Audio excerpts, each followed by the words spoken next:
2, 1.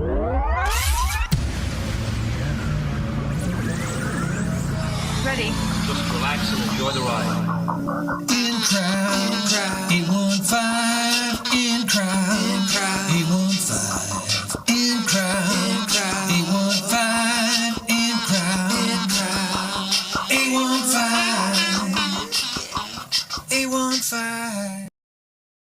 Real quick about Dr. Prado. We haven't had you on the show for a little bit now, so tell us about yourself and what you do there in Belvedere. Let's see. So I was last on a few months ago, wasn't it? Not too long ago. Not too long When I ago. hosted the INCROWD. So yeah, I'm a chiropractor in Belvedere, Illinois. Wellness Tree Family Chiropractic. My office, I treat everybody from 9 months to 90 years old. I love seeing people. I love seeing people improve. I have been lucky enough to be selected to provide chiropractic care for the Belvedere High School Fighting Bucks this year. So that's nice. I'll be in the sidelines for all the football games in town, and then throughout the winter and spring sports as well. Awesome, good deal. And they're playing a little bit better now too. They had a couple of down years, but they seem to be having improvement. Yep. They got a new coach this year, so things are doing much better. Good to hear. All right, so let me get back to our page here for Boone County CASA, because that's the focus of our talk today. Boone County CASA. For those who have no clue what CASA is, why don't you tell everybody what CASA is? Sure. So Boone County CASA is a nonprofit organization, and our goal is to support kids in the court system due to abuse or neglect. So a kid or children, if it's a family, if something bad happens in the family, usually DCFS is involved, and then a CASA volunteer or an advocate is assigned to those kids or that child. And they basically stick with that family through the entirety of the entire court case. And our goal is to look out for the best interest of them. So we make sure they're getting fed, they're going to school, they have clothes, all the things they need to grow and thrive as a child. We meet with them once a month, every couple of months, make sure they're okay, report that to the court, just to make sure things are going well for them. I think those who've never had to deal directly with the court system, especially when it comes to kids, doesn't know the trauma that kids go through, and they have to rehash over and over and over again this terrible thing that happened to them, whatever it might be. Yep. And yeah, so to have an adult who's been certified, is there a license to be a CASA? There is not a license, but you do have to undergo specific training, and then you are sworn in by the court after you do complete that training. It takes about 2 months, I think, to get through it. You have to be fingerprinted, and it's not easy to get through that training. You have to learn a lot of the bad things that can happen. Not everyone is selected because we want to make sure we're only putting the best people in front of these kids who need it the most. And that's what CASA stands for, court appointed special advocate, right? Correct. So yep. you are court appointed. This is a serious deal. So you're learning this kid's story. You're learning it so that you can tell it for them, so they don't have to keep showing up at court all the time unless they absolutely have to. Correct? Is that kind of how? Not necessarily. So when we're involved, the story's already been told. Of what they've gone through. And our goal is just to make sure they're still being okay, because usually they're going to be placed into a foster home or with another part of their family. So we want to make sure they're being okay. We will supervise visits if needed, with if it's between their parents or whatever family member it has been the issue. So we are there just to pretty much observe and report what we see and make sure the kid's doing okay. Okay. Serious stuff, very serious stuff, and obviously very fulfilling too for those who, you're with a kid for who knows, Yeah, 6 months to 6 years. it can take, yeah, sometimes months to 4 or 5 years, depending on how long things get drawn out. Sometimes parents, if the parent is the problem, they'll be given specific training they have to do, and some parents go through the training and then get halfway through and then you know mess up something else, and it can take quite a while, and our advocates stay with them most of the entire time. So Okay. we try to be the one constant person in their life. The DCFS people, they can cycle through different ones, so we try to be the one that stays with them. Yeah, having that constant, someone consistent to help them through the transition of everything. That's obviously over the years they've learned that is a way that works. Take a terrible situation and make it as good as you possibly can. Yep. And so it's a worthy cause. If someone feels led to be involved with this, there's a Winnebago County CASA as well. There's a Yep. CASA outfit, I think, in every county of the state. Mostly, yes. Yep. So if you're looking to help out a kid in need and crisis like that, reach out to your local CASA. The event you guys have coming up on October 6th, this is Sunday, is Cars for CASA. This is you've been doing this for a few years now? This will be our 8th annual show. 8th annual Cars for CASA. Let me keep around here. And this is not quite your typical car show, is it? No. I think the thing that really sets it apart is it is for charity. A lot of the show is pretty much put on by, thankfully we have a lot of sponsors for it. This year our big sponsors are the Cosmopolitan Club of Belvedere, the IOU Club of Belvedere, and Kunes GMC of Belvedere. So thanks to them for helping us get everything set. But the biggest thing that we have are our trophies.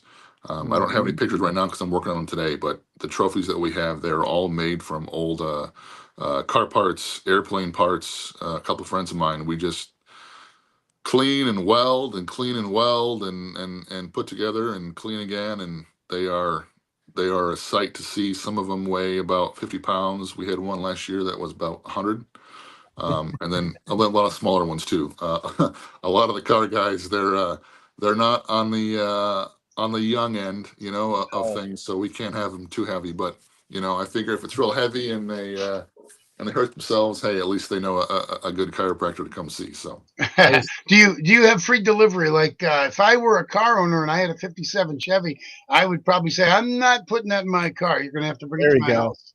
We haven't had that issue yet. The guy that won the trophy last year, he put it in the back of his. I think he had a Polara last year. But if that's the case, we'd be happy to do it.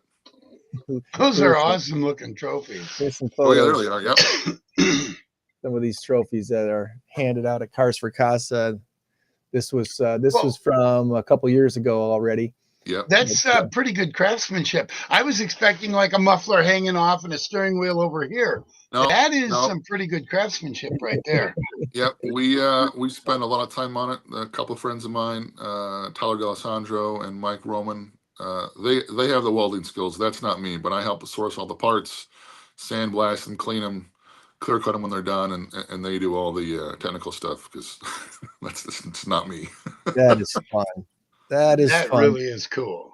I mean, obviously you want to be motivated to help out CASA, but to get a really cool trophy too. Yeah, and every year they're different. That's worth the price of admission just to see that. Yep. I mean, it's only $20 to enter your car, which isn't a big thing. All the first 50 people get a swag bag with stuff from all of our sponsors in it, so you get some free stuff. That's nice too. It's all benefiting kids and. Absolutely, and that's the key. It's never a big cost. I don't care if it's $100; it's still well worth it. And when you understand what it's going for, it makes it a little better. And I can't think of a better thing to do than help the kids. Yep. I know that the 5th is the last Cars and Coffee show in Rockford, so we figured the 6th would be a great day to do it. The weather will definitely be cooler than last year. We've always had them end of summer, and they've just been hot and hot and hot. So we Well, decided let's move you it say later. that, Derek, but you just never know. Well, I mean, if it's 85, 90 degrees, October 6th, then I, you just have to laugh at it. I But know, the exactly. chances of that, I guess are hopefully are pretty slim. We'd like it to be like 65, 70, 75 would be beautiful. Exactly. But at our show we welcome all kinds of cars. Any of the big three. We'll do trucks. We'll do Jeeps, or Broncos. I know that's a big thing too right now. Motorcycles, new cars, old cars, European cars. I've got about 10 classes that Okay. I can put on. If there ends up being like 25 Mustangs that show up, well then I have a few extra ones so I can have our own Mustang class for it. But we usually have a best of show trophy. We have a fan favorite, so everybody that attends the show gets to vote, pick their favorite car. And the other classes are all picked by a panel of 3 judges walk around and they decide which car is the best for that specific class. I was thinking about bringing my Porsche, but well, I don't own one, so I guess it'll have to wait till never. all years, all varieties, all styles. Just bring your Yeah. cool car. Doing this for the number of years that you've done this now, what's been the most outrageous car you've seen, or just the most memorable thing that you've seen over the years? We had a Model T one year. That's probably the oldest car we had. It was beautiful. 2 years ago, we had a Lamborghini show up. I Ooh. would like to see more modern sports cars. I think that a lot of car shows all have the old classics, and they're great cars. But I want to see the newer stuff too. So Porsches, BMWs, Mercedes, some of the newer stuff that's not quite considered classic yet. They're still fun to drive. If it's got a motor and it goes fast, I want to see it. We're not going to judge a car. We used to, and we changed from this, but we're not judging like, oh, the paint is a 6 of 10, or the interior carpet, is this. It's not doing that. Everybody has, a different amount of money they can play with for a car, and we don't want to, push anybody away. Oh, my car's not as good as that one, so I'm not going to win. You never know. I mean, we've had years where the best of show car is is surprised us, but the craftsmanship that goes into it, the time they spent on it, it does make a difference. So we want to see everything at our show. For those who were lucky enough to join us at our INCROWD815 out of Dr. Prado's office, Dr. Prado's into the Batman stuff. Yeah. So if anyone's got a Batman car or access to one, oh, Batmobile, yeah, you'd win right away. That just here you go. Just here's your trophy. Just pull up. Here's your trophy. There you go. That would make Dr. Prado's day. Yeah, be an awesome. Yes, it would. And you know what? It's funny. I saw on Facebook Marketplace someone was selling like a kit car for like a 89 Batmobile for like 35 grand a couple months ago. I looked at my wife and she's like, not a chance. Don't no. Which body part are you selling there, hon? Yeah, pretty much. Look, it's only a second mortgage. Come on. Yeah. If only I had 2 more kidneys that I can get rid of. Oh, yeah, there you go. Oh, goodness. Well, this should be a lot of fun. Hopefully the guy playing music doesn't do too terrible of a job. He might play right requests if he has what you're doing. So I'm looking forward to being out there for you guys. Sunday, October 6th from noon to 3. And this is at what used to be the Shopco in Belvedere. Correct. Yep. It's now it's called the RVC ATC. If anybody's been at our past shows, they will realize that the parking lot is going to be much, much nicer, at this location. It's all brand new. We're going to have a couple of food trucks out there. Let's see, the DJ. We're going to, for anybody else who just is driving by, we're going to have a car seat check there out at the event too. So if any parents want to swing by and make sure their seat is installed safe or is the right seat for their kid, stop by, get it checked, and then walk around, enjoy some food, and enjoy looking at the cars. those can be so hard to install these days. Oh my gosh. You're Oh, not yeah. wrong. I'm so My glad all my sister kids has are 3 little grown. ones. It's ridiculous Look, when you got to go to the complex fire those are. department to have the professionals show you how to do it, Yep. and then you drive away going, kid, you are never coming out of that seat. That's At right. least not until about 8 o'clock when we get home. Yep. I don't think mine were that complex when I was a kid, but No, just sit in the back window and hold on.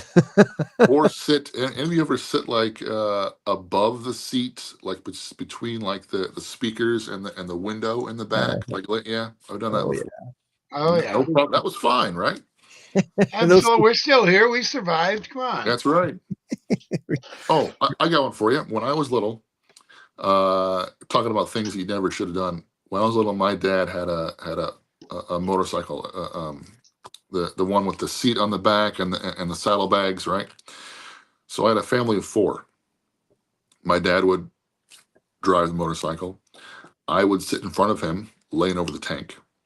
My mom would sit up behind my dad, and my younger sister would sit on her lap. So 4 of us, a family of 4 on one motorcycle, drive around town. No ticket, never a problem. Oh, those are the That's days. hilarious. Those were, yeah. I look back, I'm like, what was wrong with you? Why did you do that? But it was fun, good memories. I'm happy we did it. And I'm sure Dad never went over 35 miles per hour. Never went. You know what? Probably with us on there, I know he didn't. He used to have a Kawasaki Ninja 900, and there was some discussions about, okay, if you want kids, that has to go. I'm pretty sure the fastest I've ever been in my life that wasn't on an airplane was on a motorcycle I probably shouldn't have been on.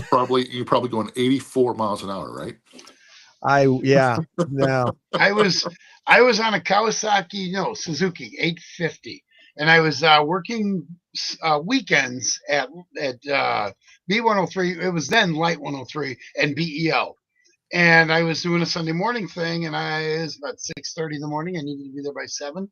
And I'm tooling along down Main Street, going 100 plus, maybe 108, might be 110. I don't know. Before I'm like, oh, wait a minute. What am I doing? I have kids. What am I doing? Yeah. One squirrel, one rock, one pebble, one stick, Yep. one anything, one attention deficit squirrel moment. And it just would have been it. Never again. I was holding on for dear life, but I did peek over the shoulder of the person. I wasn't driving. I was just holding on, and I did peek over and saw that it went above 110. I was like, oh boy. So yeah, that's quick. That's quick. Well, this should be a lot of fun. Again, Sunday, October 6th, noon to 3 at the Cars for Casa event, Big Thunder Boulevard in Belvedere. Kind of hard to miss. That's one of those nice spots in Belvedere that once you get close to it, it's kind of open, so you can see the area around it. And oh, by the way, it's right behind the Culvers there too. So win-win. Yep, right next to Culver's, right behind Kunis, across the street from the new Casey's in town. So if you're driving around town, you can't miss it, and it's free to stop by and look at cars. So stop by, vote for a car, get some food. Should be a good day for everybody. You can look, but you better not touch. Yeah. Yeah, I did a car show. I did a car show not long ago, and I carted up because I have cool edits. I carted up the coaster. You can look, but you better not touch. I carted that up and played it a half a dozen times, and everybody's like, "Yeah, yeah." Yep. Some guys are more particular than others, but it's good practice. It's not yours. Don't touch it. You don't go up to someone's car in a mall at Cherryville Mall and go like, "Look at that! Oh, let me see. Oh, that steering wheel's cool." If you leave your door open or your window down or something, you don't touch people's cars in a mall. Don't touch people's cars at a car show when they put thousands of dollars. Yeah. I didn't say hundreds of thousands, although that may be the case with some people, but thousands upon thousands of dollars. So anyway, labor hours, all the hours off put into my soapbox now. Is there still time for sponsors to jump on board, or is that all filled? They can. As we record this on the 28th day of September. Yep. Platinum, gold, and silver are pretty much done with. We've already got all the shirt info off to the printer, so that leaves you with the bronze option, which is I think it's about $100, and you get to put whatever you want in our swag bags, and I think that's not a bad deal. If they want to, I'll probably be stuffing those bags Thursday or Friday this week. So if they want to do that, contact me as soon as you can, and bring the stuff over, and it'll be fine. Awesome. All right. Good deal. Well, we had audio issues with our first guest, so we let them go to not be subject. I mean, not to partake in Tom's trivia today, but we might want Joanne's help. So I'm going to see if Joanne wants to jump on here and help us out with some trivia this morning. Good morning, Joanne. Good morning. Good morning. Good morning. How's everything at Paw's headquarters? Seems pretty good.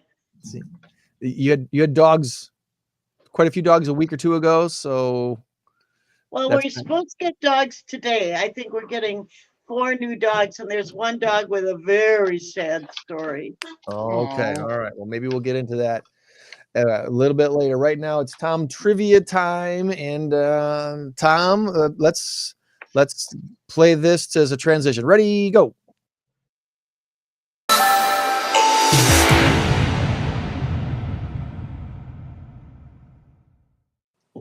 I still need to make a Tom sounder. That's what I need. Tom trivia. Is this thing on? Is this thing on? God, I hate when people do that. Oh, I hate when people do that. And Don't then hit the microphone. No, don't. And do not go. Do not do either of those two things. And the other thing that drives me nuts is when you're in a movie or a commercial or I don't know whatever. where my speaker is. They get up to the microphone, Can you hear and there's me always now? that obligatory. Joanne, you can ruin your microphone all you want. It's the DJ's microphone that we don't want you dropping or blowing in or hitting. Don't do it. Don't do it. That's right. That's right. But that obligatory feedback that drives me absolutely nuts because it doesn't happen. Feedback only happens when you got 2 circuits overriding and you've got something higher than it should be. Whatever. All right. To the trained ear, it's okay. Here we go. Here we go. Question number 1. It's all about the movies. The quote was, "My name is Inigo Montoya. You killed my father. Prepare to die." The Princess Bride. That's not the question. What's the question? The question is, who played Inigo Montoya? I know his name. No idea. I know it's not Carrie Elways. No, he played. Do you remember the first or last name, Joanne? No. If I give you the last, the Princess Bride, I thought I was proud. it was a man named Mandy. His initials are MP, like military police. Mandy Patinkin or I forget how he says his last name. It's MP. Mandy Patinkin. There you go. The group gets 1 point. Is he is he on like a CBS like crime show? He used to be. He Cold used to Case or be something on. like No, Criminal Minds, which was That's what it was. Great show. He was on for the first 3 years, and then he was replaced by I can't remember his name, but he's a character. He's on a lot of shows. Whatever. But anyway, here we go. I'm going to save that one for last. Capital cities, capitals of the United States cities. What is the capital of Delaware? Capital of Delaware. Silence. Silence. Dover? Dover is correct. Oh. Dover is correct. Greg's carrying the team. Yay. Dover, Delaware. Yeah. All right. Here we go. I'm going to save that one for last because it's TV math. It should be easy. Okay. All right. Airline slogans. This slogan was used by this company. We love to fly, and it shows. And then they updated it a little short while ago. Their current slogan is keep climbing. Is it Delta or Spirit? Once again, this company used this slogan, we love to fly and it shows. And now their current slogan is keep climbing. Is it Delta or Spirit? Delta. Yeah, it's Delta. It's got to be Delta. Delta is correct. Delta's Nicely right. done. Spirit doesn't have a slogan. Sit down and no, shut their up. slogan is, "Oh God, I hope we get there safely." Yeah, yeah. It's their slogan. That's good logic there, Doctor. All right, here we go. In what year was Diet Coke introduced? Ooh. Probably before Was I was it? born. Was it? You Oh, bragger. we get Was it 1982 or 1984? Oh. Huh. Once again, in what year was I gotta Diet Coke log in for introduced? Was it that. 1982 or 1984? It's like a flip of the coin. It's so I close. know. I don't remember that at all. The coin. 84. I believe it was heads, Yeah, go with 84. 84. and it Coke. was 1982. Oh, Do you 1982. remember the diet pop that was called Tab? They still have it. Do they? I thought hard to that was. find. It's quite disgusting. It is. It was a really bad pop or soda.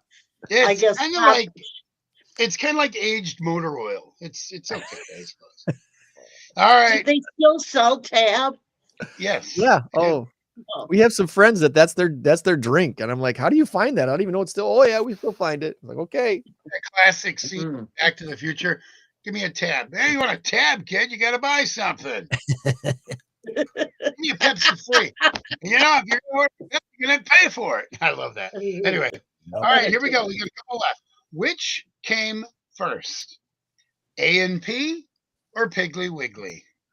Oh, Once again, which came first? It's gotta be A&P. A&P or Piggly Wiggly? The I think A&P we're is going like with A&P. 100 plus Yeah. years, isn't it? No Piggly hints. Wiggly. Well, what's the consensus? We got two different ones. Greg, you're the tiebreaker. I feel like Piggly Wiggly's been around for not quite 100 years yet, but A&P's been like 100 plus years. You are correct on that. Piggly Wiggly started in 1916, but A&P, the Atlantic and Pacific Tea Company, started in 1859. Oh, wow. Woo! And then they became A&P, the grocery store, in 1915. But they were still A&P. They were well established by then. Are they still around? Yeah, I do not think Probably so. still around selling Tab.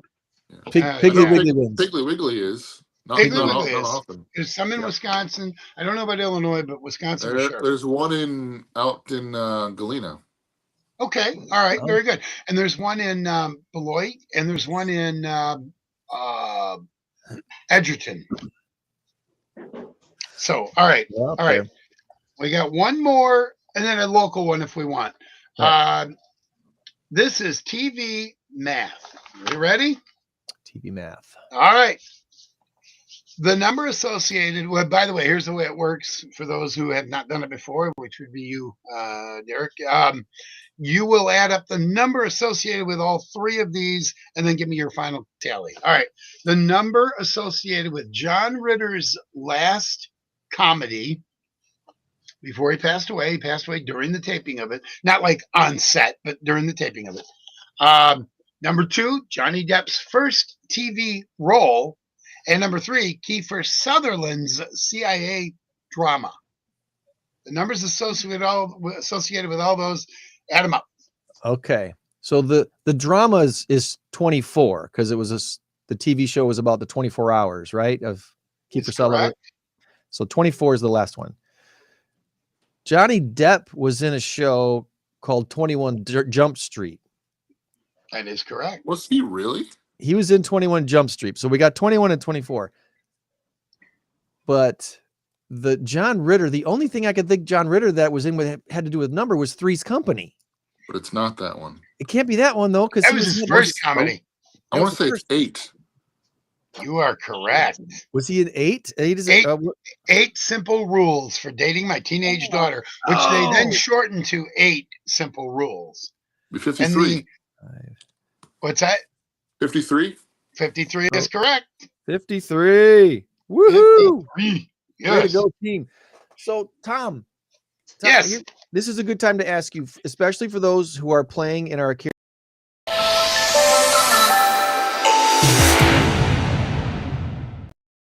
our guest this morning. Marshmallows Hope is an organization that's fairly young, has not been around all that long. So maybe you've heard of it, maybe you haven't.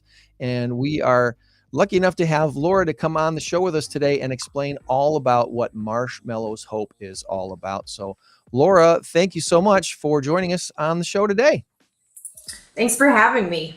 Absolutely. We're going to rearrange the screen slightly here. Boom, boom, boom. Put you in the feature spot right there. And as we always like to do, Laura, we like to learn about you first. So before we get into your organization, tell us about Laura Kane. Where'd you grow up and go to school? And what was your career aspirations? And how'd you end up here?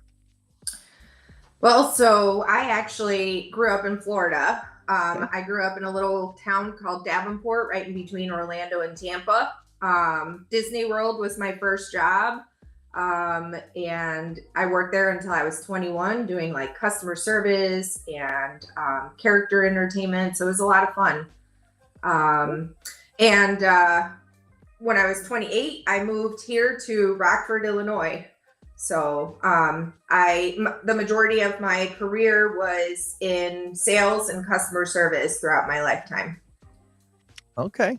So was there, obviously working at Disney gave you a really cool experience because what they do for customer service is world renowned. That gave you a great launch pad to start a career, didn't it? Yeah, they have the Disney University that you go to learn how to best treat their guests. So yeah, it was amazing. I'll put you on the spot just a little bit. Is there a mantra or a slogan or a saying or something that they really, really ingrained into you that stick with you today that you still remind yourself every once in a while of, hey, this is the way to do it? Believe it or not, pointing. That was like the big thing. You know, if you were directing somebody to do something or go somewhere, you were not allowed to point. And so to this day, like when I'm given directions, I use my hands and I'm always pointing with both fingers. No one finger pointing. Right. Yeah. It was rude. You couldn't do it. I've heard that before. Yeah. If you have the time, guide the person to where they need to go. If you just absolutely don't, use your whole hand and do the whole directing, not pointing thing. Yeah. Gotcha. Okay. So you make the move to Northern Illinois and get settled into here. And at some point you start Marshmallows Hope. And obviously we want to know why you call it Marshmallows Hope and what it is that you do. So what kind of led up to the start of Marshmallows Hope? Well, it was it was the most tragic time in my life. So in 2018, I lost my 14-year-old son to suicide. What at the time when it happened, if you would have asked me, I never knew my child was hurting. He was never diagnosed with depression or anything of the sort. But that journey later on, 2 years after his death, COVID happened and I began to hear about more youth suicides. And I felt compelled that I needed to drive change. And so we'll get into that in more detail, but why I called it Marshmallows, it was Zachary's nickname when he was young, and he actually used to hate it. He used to be, don't call me that. That's such a dumb name. So I can actually hear him laughing at me like, seriously, Mom, you named it Marshmallows?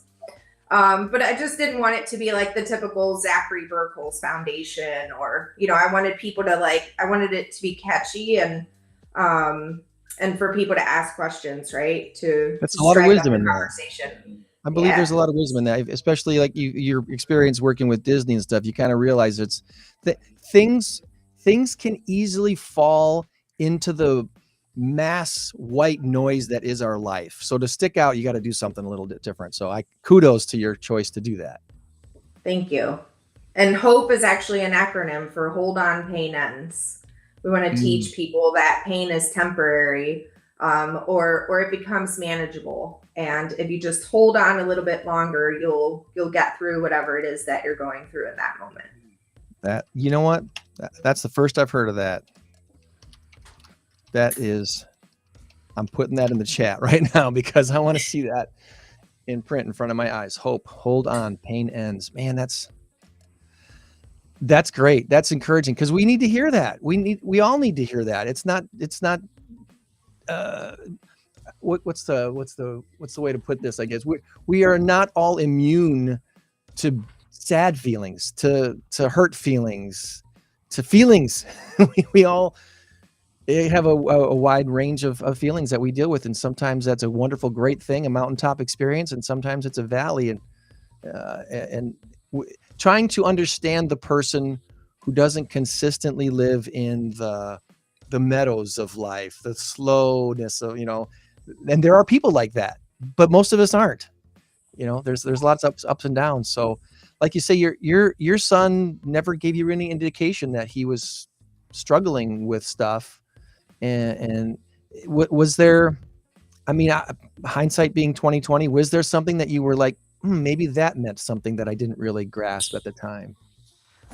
Well, I mean, so after his death and throughout the journey of starting Marshmallows, I really wanted to find answers, which as a suicide survivor, I can tell you, you never really get the answers that you're looking for. But what I did find, I went back to school to educate myself on this topic. So I graduated with a master's of social work from Aurora University. And the end game is to become a licensed clinical social worker. But through that journey, I can actually check off all of the warning signs, all of the red flag signs that I missed that are so easily confused by normal teenage angst. So sadly, we were victims of domestic violence. So trauma is one of the highest contributors to suicide. Unfortunately, the kid's dad was abusive. And I think that carried on, even though I was the mom that left and did everything right. Still from a young age, I think that was a contributing factor. Also in school, kids find things, they can only see things in the now, right? Like what they're going through is so impactful to their lives in the moment, right? And so they don't have the ability to understand that, like we say, that pain is going to subside. And so he was dealing with some things, some accusations in school. And I think that was really, he was just starting high school. So he kind of started his high school career or his high school journey without his best friend. They had a fallout. And so those types of things, I think, are ultimately what were truly affecting him, was that he couldn't see past the, how am I going to survive this? So. Yeah. And it seems that, again, this is hindsight being 2020. You think that, wow, how important is it to be multiply connected in different areas of life so that you're not so dependent on one thing? Like you say, like a best friend. If you have one best friend and nothing else in the world seems to matter but that one best friend, it's Right. hard to get over that falling out because you don't have anything else to kind of focus on. And having multiple things that interest you, that give you some joy in life, it's really important to find those multiple things. So Marshmallows Hope, you start this, what was it, been 5 years now, 4 years? It's actually 3 years, and it's 3 years, 11 months old. On September 15th, it'll actually be our 4-year anniversary. Okay, so we're right there the same week as Kevin's event for SOS, which you work kind of hand in hand with a little bit. Can you tell us about the relationship you have with other organizations and how Marshmallows Hope fits into that? Yeah, absolutely. Well, I believe that collaboration is the key to prevention. The more that we collaborate with other organizations, the more that we can provide more services and more resources for the families and the people that we serve.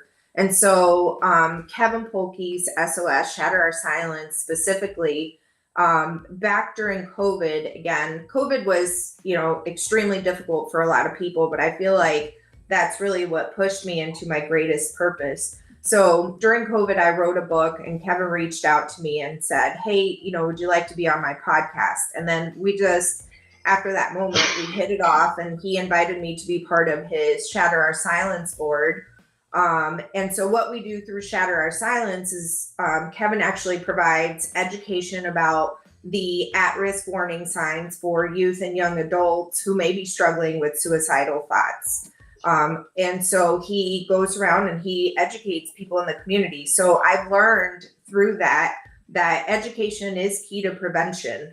The more people that we can educate, the more people that we can teach about the warning signs. Again, I was that mom who didn't know, right? And who thought that there were no warning signs. Had I known what to look for, then maybe my journey or my story would be different today. So, so definitely it's huge. Kevin has been a huge part of Marshmallows Hope. He's a huge advocate of our org.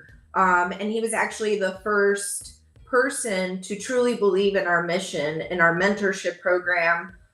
We contracted therapists that were employed by Kevin when we initially started to provide pro bono counseling services. So he is an extremely big part of Marshmallows. His son, Caleb Polkey, actually is one of our therapists here at Marshmallows. So we just love and appreciate the Polkeys all around. So you do offer some services, at least, that cost nothing. They're absolutely free. All of our services are absolutely free. So, when I started Marshmallows Hope, it started as a mentorship program. I started picking up kids, taking them out to eat, going bowling, doing one-on-one activities with them. But while I was mentoring these kids, I quickly realized that there was there was a kind of a hole in our community that we needed to fill, and that was the wait list for kids to actually get into treatment. Some kids were having to wait 3 months, some kids were having to wait 6 months. And when you have a child who's truly struggling with suicidal ideations, it's detrimental that we get them into services immediately. So Marshmallows has actually partnered with Rosecrans, and what we do is we're just that immediate response hub where kids get referred to us. They come to us within 24 to 48 hours to receive that counseling service. We put them into the Rosecrans wait list, and whether it's, a couple of weeks, 2 months, 6 months, then we refer them to them for that longer level of care. So that we ourselves don't run into that waiting period or waiting list. But we can at least assist in stabilizing the youth and then helping support the parents through that. Furthermore, we're super, super excited. We actually are going to be the very first organization in our entire region to offer an intensive outpatient program. And again, our services are completely pro bono. So if kids are receiving one-on-one counseling each week and we assess them, but they are at a higher level or at a higher risk, normally what was happening in our community is we would actually have to ship them out of our area into different states to get treatment. And again, that's furthering the trauma in families, right?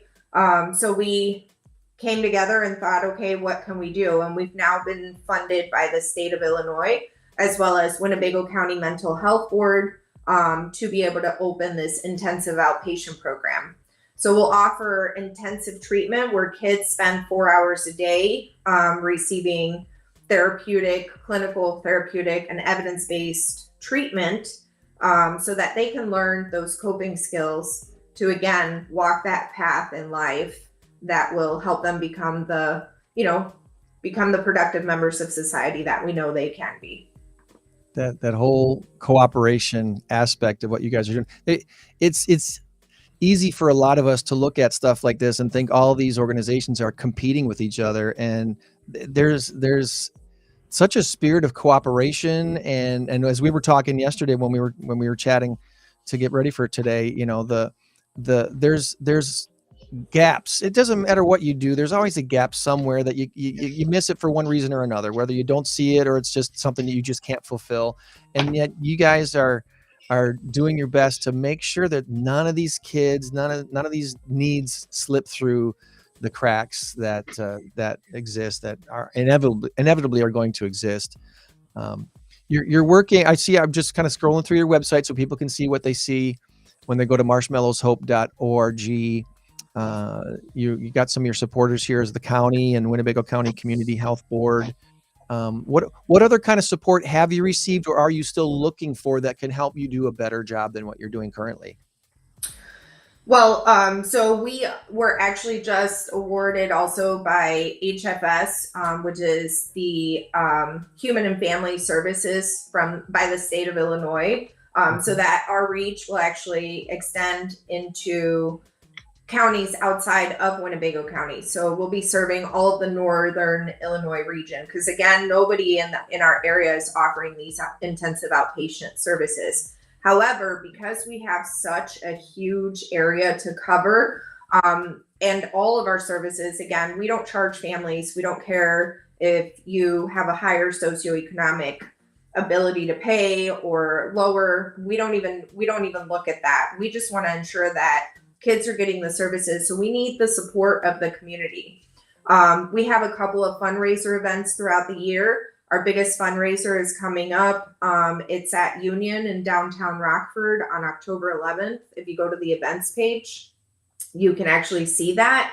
And so we just ask the community, if you have a business and would like to be a business sponsor, or if you, just attending the show, Miles Nielsen and the Rusted Hearts are actually going to be playing that night. So if you want to just get out and come out for a fun night, all of those things, all of the money that we raise go to serving the kids in our program.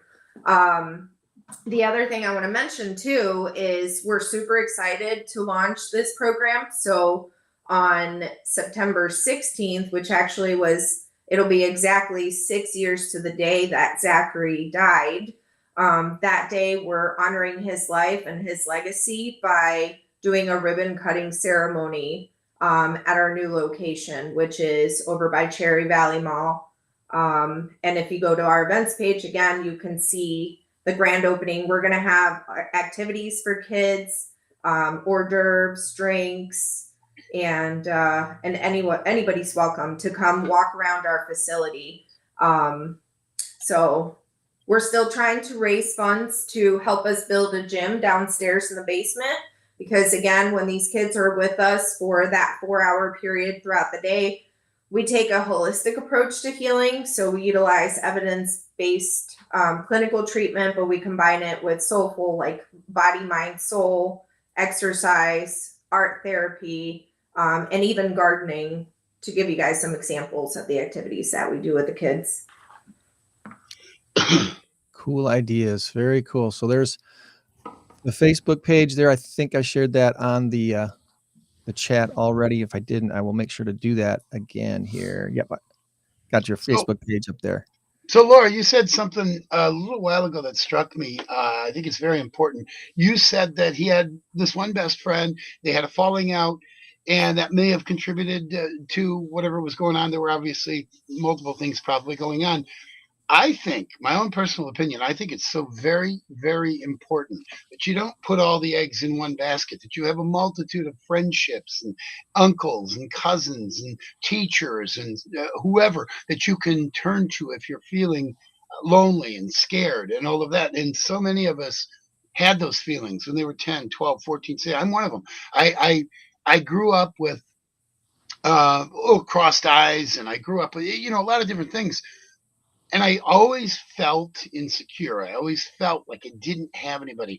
And some very, very good friends came into my life. And of course, God came into my life when I was 16. That all helped. That was incredible. And I think it's so very important that you have those mentors.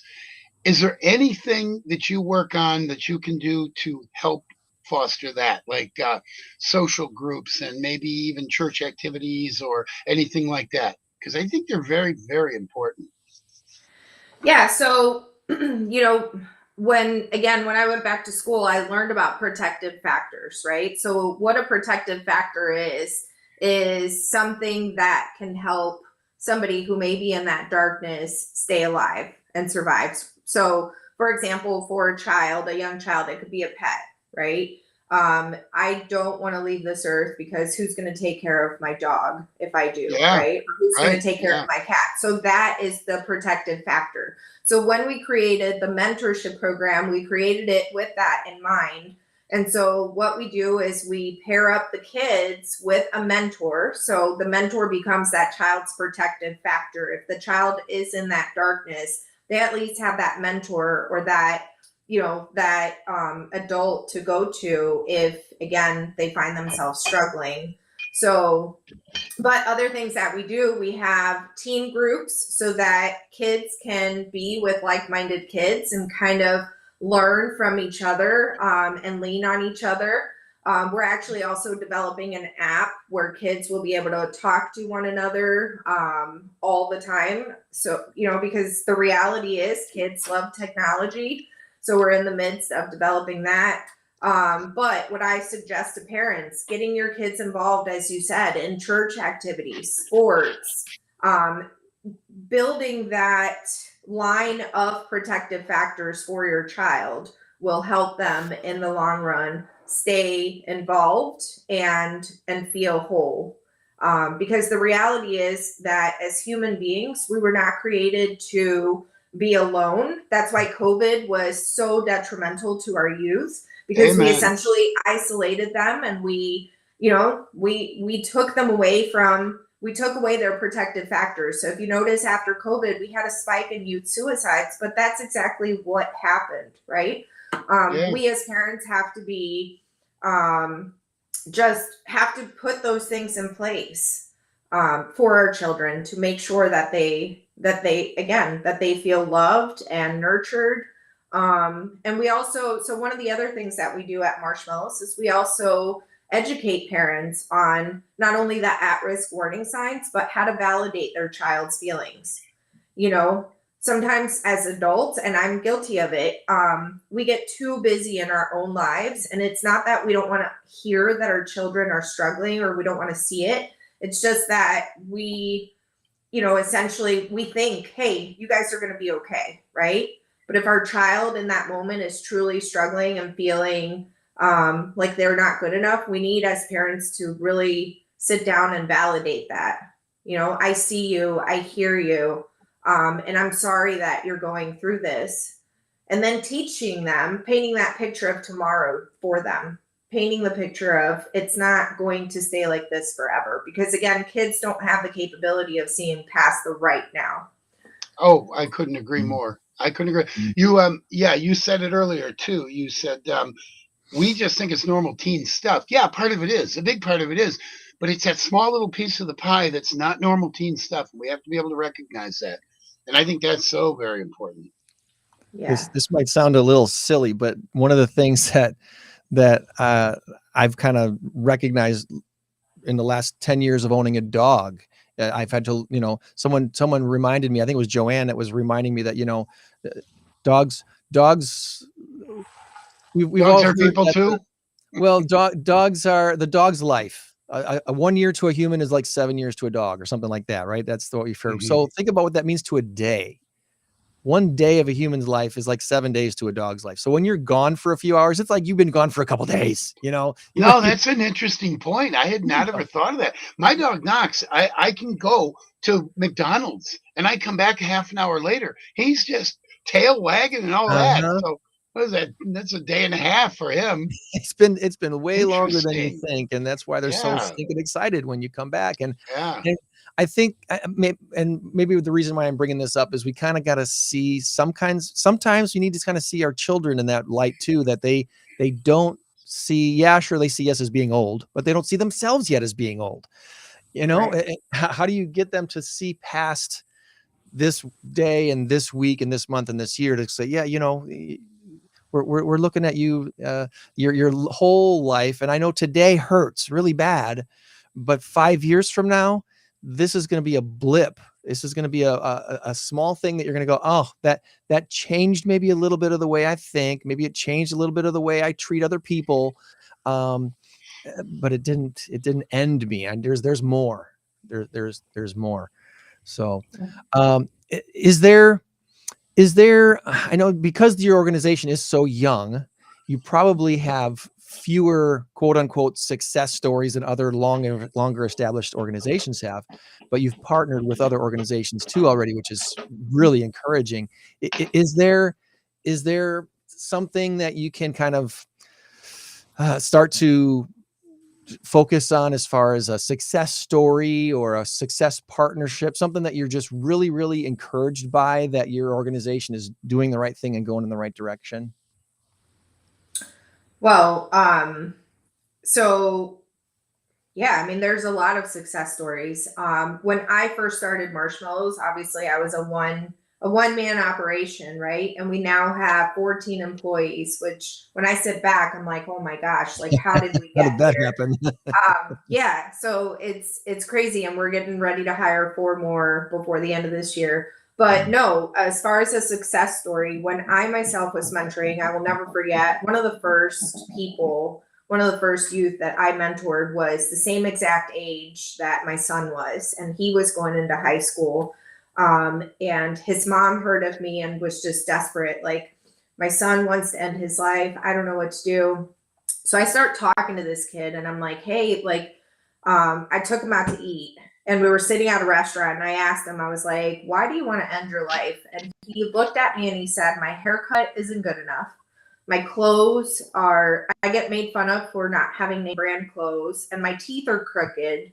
So I get called a beaver. And to me as an adult, I was like, wait a minute, like that's not worth dying over, right? But I knew right then and there, I think that was like that pivotal moment for me that, like, oh my gosh, like these problems seem minuscule to me as an adult, but to him they were.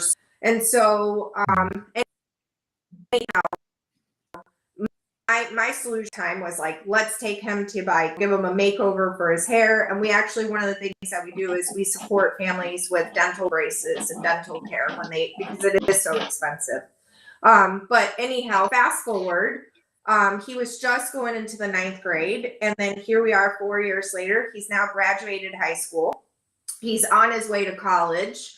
And he still keeps in touch with me, so I know that someday I will be at that kid's wedding and I will be there when he has his first child. And so to me, that's a success, knowing that he was in such a deep, dark state of mind, but here he is living his best life, and so that's wonderful.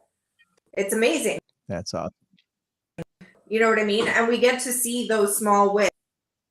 I always say, even if just one more, then it's all worth it. I can't speak for Greg, but you're going to make me cry here. My niece suffered the loss of her son to suicide, and we talk about it often, and she still hurts. She really does. So I just want to say, God bless you. God bless you for what you do, because you could have easily cashed in your chips and said, you know what? That's the worst thing that could ever happen, but you're making something good out of it. Not that anything good can come out of it, but maybe something can. If you save a life, 2 lives, 5 lives, 100 lives, whatever, and you get the word out there, and now suddenly the teeth thing, the hair thing, the clothes thing isn't so bad, because you know that you're loved, and you know that you have friendships, and maybe there's puppy therapy. I mean, there's so many different things that can be done, but it's got to be caught. It's got to be understood that this might be deeper than what we think, because we look at things from an adult perspective. We got to put ourselves in those shoes and look at it from that 14-year-old perspective, the kid who's hurting and feeling lost and lonely. To us, it's just something, like you said, minuscule. Great word. I mean, it is something so small and insignificant, but to them, it's not. It's their entire world. So God bless you for that. And oh boy, your ministry will be in our prayers. I guarantee you that.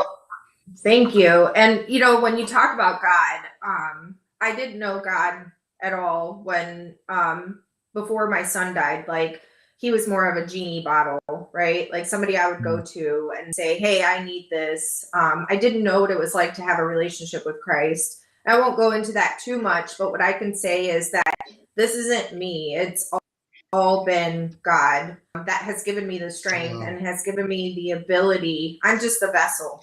When he opens a door, I walk through it, and I know that he's leading me in the direction. Because without that, there's no way that any mom can ever survive this. And that's what drives me, is the fact that no mother should their child in this way, because losing a child, no matter how you it's unnatural, right? Or before us as parents.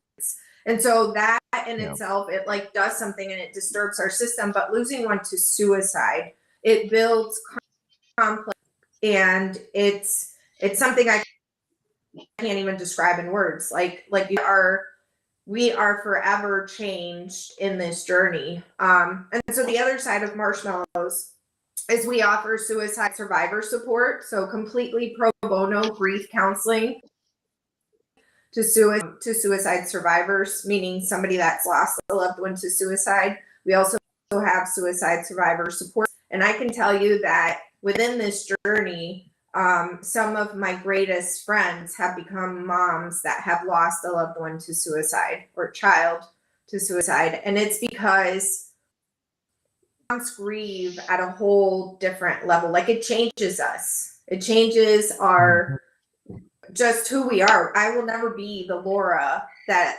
was around when Zachary was alive. It forever changed me. You know, I miss some parts of me, the giddy part of me, truly, because sometimes it's difficult to feel the joy. Like even in this place, I can recognize that it is a beautiful legacy in his memory, and that each child that we are saving, right, has a piece of Zach in them forever. And it's a beautiful thing, but it's like, I cannot bring myself to feel that joy.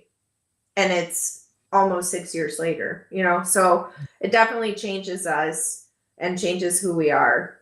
So I'm so sorry that your family has been touched by suicide. Yeah. Everybody's family has been. And that's Pretty much, yeah. Yeah, I think everybody has been touched by it. So in one way or another. So, and I think you probably know my niece. But anyway, I won't mention her name. It doesn't matter.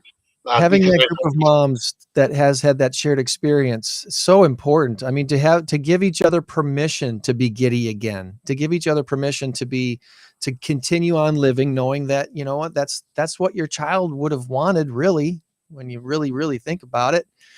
Yes, they struggled with something, and yes, they ultimately did something that if they'd only been able to see past that minute, they would have regretted that decision. You know it. So to have the support groups that you guys are facilitating and to make it available to the community at no charge, it's a huge thing. It's a huge undertaking, and I'm very thankful that you've accepted the call and said, okay, God, you want me to go this direction? I'll go. I don't see past the next step, but I'll take it, and promise that the next one's going to be there. So Greg, I think you just hit on something. See past that minute, almost like it's the little roadblock, the little bump in the road that we see as just a bump in the road, but it's to them, it's their world. See past that minute, and wow, that's interesting. That you put it that way. Hold on to hope. Hold on, pain ends. That's the first time I've heard of that today, and I think that's a. Are there any T-shirts that say that, Laura? Have you gotten any T-shirts? Hold on, pain ends. Well, these are our T-shirts currently. You can come if you don't. Yep, if you donate $25 to our org, you get a free shirt. We have the butterfly with the semicolon symbol, which is also the suicide prevention symbol. So like the semicolon, I don't know if you've heard of it, but like when you're writing a sentence and you end the sentence with a period, then the sentence stops, right? But if you end it with a semicolon, then it's just a pause and it continues. So we are the authors of our life. We are writing our story. And if we just semicolon keep going, then our story keeps going. But yeah, you can pick these up. So we'll have to get some made with the hold on pain ends, maybe hashtag hold on pain ends in the back of them. That's a good idea. We also will have, we'll have some beanies for the winter, sweatshirts. So we do have the Marshmallows Hope swag if you guys want to help support. Is there a website for that? Is it just your normal website, then you can scroll down, or what? No, so they actually are not posted on the website because we don't sell them. Since we are a nonprofit, we don't sell anything. If you make a donation to us, then we just send you a T-shirt. So you can actually go to our website. and then make a $25, minimally $25, and then just write us an info email with your t-shirt size, and then we ship that to you. All right. Or you can come to the building and pick it up. Yeah. All right. So the address of the building is 1628 Temple Lane, and that's in Rockford. okay. All right. And then the website is marshmallowshope.org. Marshmallowshope.org. Got that in the chat for everybody there. And I'm sure our friends over at Fresh Prince of Loves Park would be glad to put on the back of your Marshmallows Hope shirts. Hope, hold on, pain ends. That'd be awesome. That'd be very amazing. cool. That would be really cool.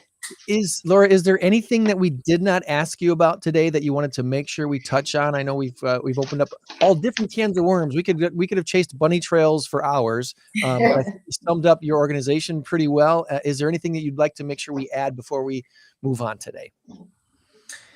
No, I mean, I just want to add, first of all, I want to thank you guys for the opportunity of having me on. But what I want to add is that if you or a loved one are struggling, to please know that you would be missed, and that in no way would your family be better off without you here.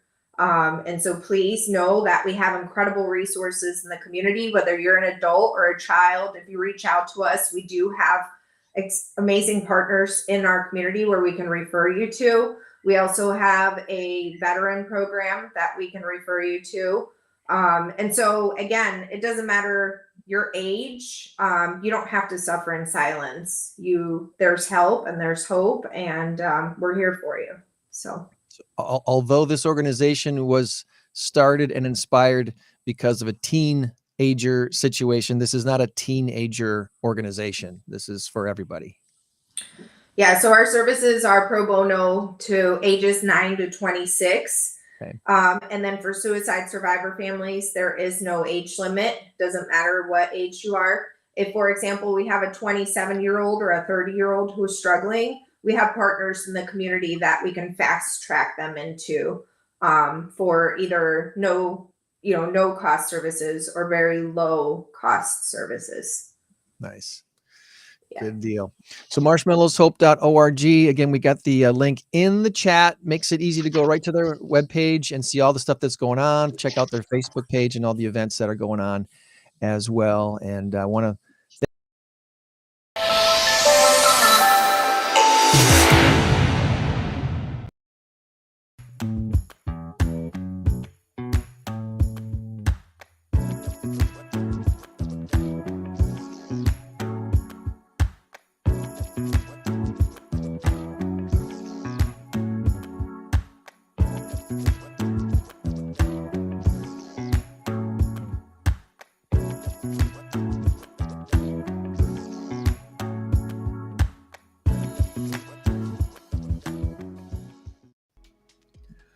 Welcome to our podcast today, which we are calling How Down Payment Assistance Can Help You Buy a Home. My name is Greg Saunders, and over there now on the other side of the screen is Jess Riley from Envoy Mortgage. How you doing, Jess? Hey, Greg, I'm good. How are you?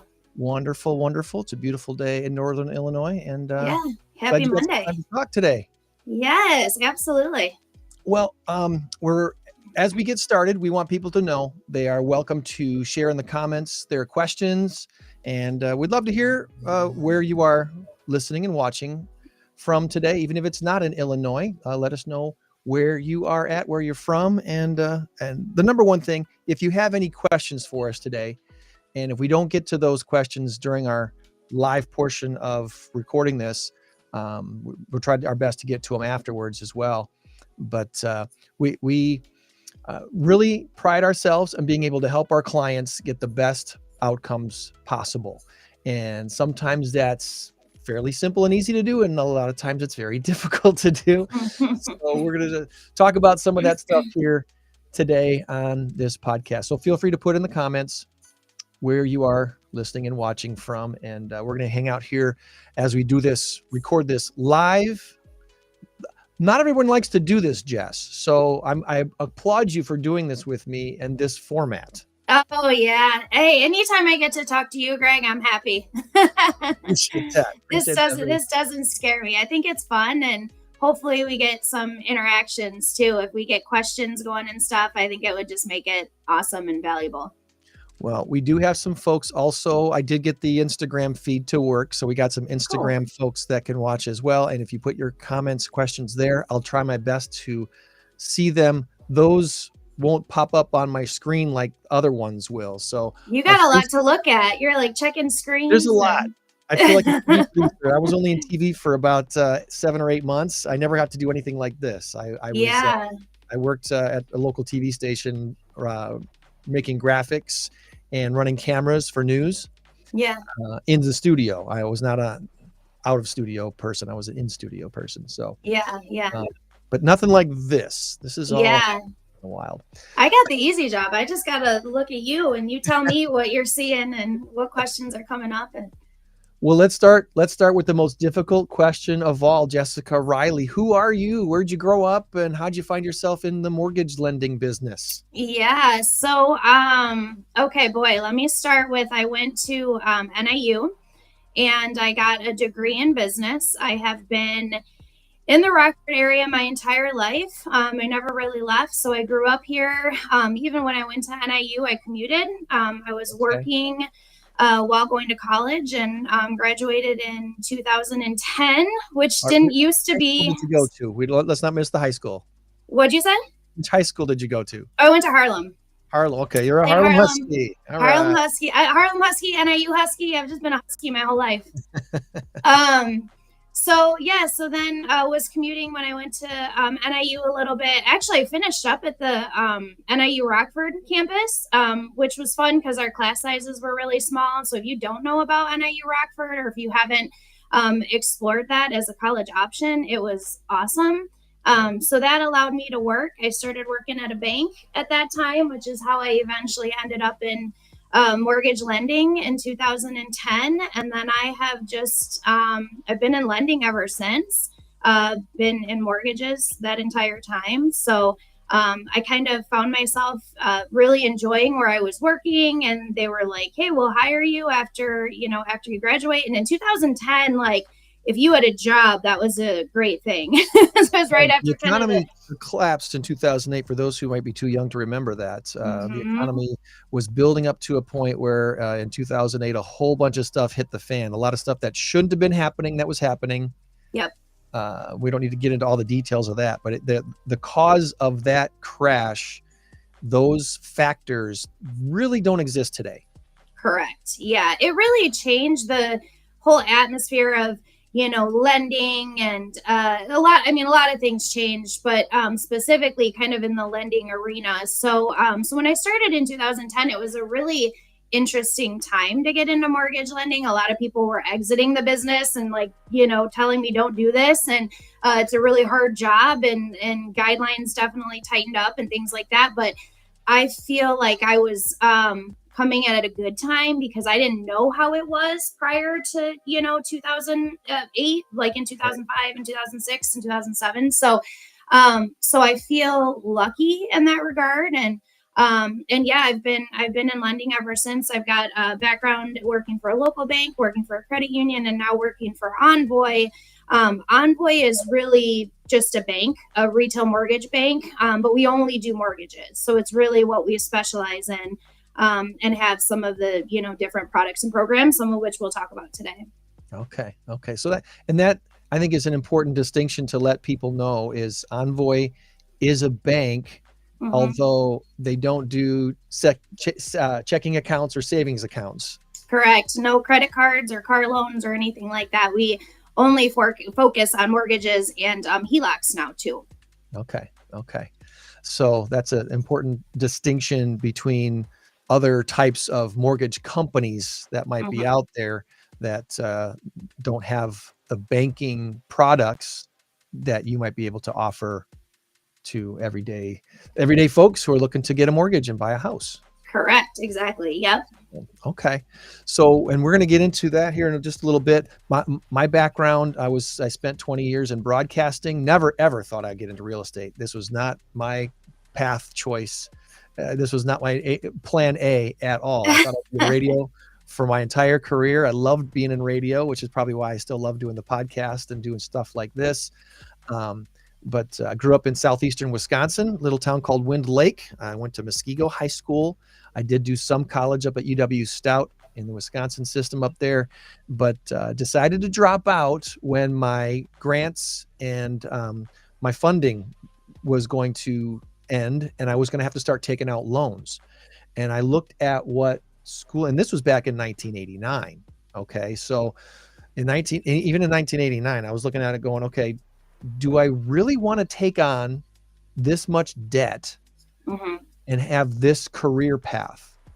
And I didn't think I did. So I was like, okay, I'm gonna take a break. I'm gonna take a year off. I did a full year and a summer session and was doing very well in school, but I just didn't like the loans idea to go forward. So I took a sales job with a company called National Motor Club. I don't even know if they exist anymore, but we did third-party marketing. I traveled all over the state of Wisconsin, visiting farmers union members, and they were offering a motor club membership as a benefit to their Wisconsin farmers union memberships. And mind you, I grew up in a house where my dad was a machinist. He grew up on a farm as a kid, but I didn't grow up on a farm. He moved to the Milwaukee area to take a job with my uncle. His brother, one of his older brothers, got him a job at a place called P&H Harnessfager. They make cranes. So they helped, anything that got built and needed a crane. They were one of the companies that made the huge cranes that got things built. And my mom was a stay-at-home mom until basically my sister and I were both teenagers. Then she became a para, was a teacher's assistant. So I bring that all up just to say I didn't come from money. We were not wealthy folks by any stretch. That lived in a very modest neighborhood and didn't complete college. So some people might frown on that, but that's the truth. After my stint of being in sales for the National Motor Club for a little over a year, I got an opportunity to start work here in Rockford. I was living in Broadhead, Wisconsin, which isn't that too awful far away. But I started working here in Rockford at a place called Big Sur Waterbeds, selling waterbeds. Remember when those were popular? I do. I had a waterbed. Yeah, they were like not just popular; they were like really cool. That was what you wanted. That's what you wanted, yeah. Yeah. The low wavy ones. Did you want extra special heaters, all that stuff? Yeah, we sold all that stuff. Right across the street from Lino's is where the store was. Yeah, how funny. Right over there. So I was there for how long was I with Big Sur Waterbeds? I was working there for a few months, and I was working part-time in radio. And I loved radio. And when the opportunity to go full-time radio came up, I jumped at it. So basically was in broadcasting for 20 years. And when that came to an end, I was like, okay, what am I going to do now? Now what? And Tony Vanderhayden was an acquaintance, not really a friend yet, but acquaintance. We'd known of each other for quite a while. And we were in a position, my wife and I, where we just didn't know if we could afford to keep our house anymore. When the crash happened in 2008, I had been with a radio company for a couple of years, and we did okay until about 2012. Between 2012 and 2013, when I was no longer in full-time broadcasting and was kind of doing a lot of freelance stuff. I was DJing a lot of weddings at my DJ company, Big Day DJ, was helping to keep us afloat. Yeah. But it wasn't great either. So Tony comes out to our house in the fall of 2012. And I'm like, I don't know if I can afford my mortgage anymore. I'm struggling. So you were meeting with Tony to possibly sell or see what option. Interesting. Okay. Sell the house. So Tony sits down with us and says to my wife and I, you know what? Looking at your numbers, looking at the value of your home and everything that you're currently where you're at right now, your financial picture, I don't think you should sell your house.